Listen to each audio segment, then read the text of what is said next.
Spinal tap is huge. I think of the MRI and the spinal fluid giving us two very different pieces of the puzzle. So the MRI is letting us actually go into the nervous system and visualize it.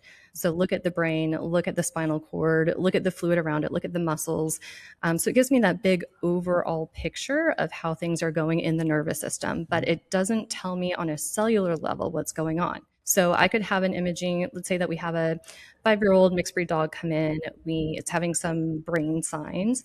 We do an MRI of its brain and everything looks normal. Well, first of all, that's great because it's ruled out a lot of things to be concerned about. It's ruling out a tumor, it's ruling out a stroke, it's ruling out a congenital malformation. But again, I'm missing that microscopic information. So spinal fluid is letting me look down at the cellular level of that fluid that's bathing the nervous system. So I can tell, is there inflammation present? So specifically for meningitis, encephalitis, it's a very serious disease, a very critical disease. And if we miss that on the diagnostic workup, then we think the patient is normal. And instead it has this very severe progressive neurologic disease going on. So spinal fluid just gives us that full picture from that cellular level, what's happening in that brain tissue, or spinal tissue for that matter.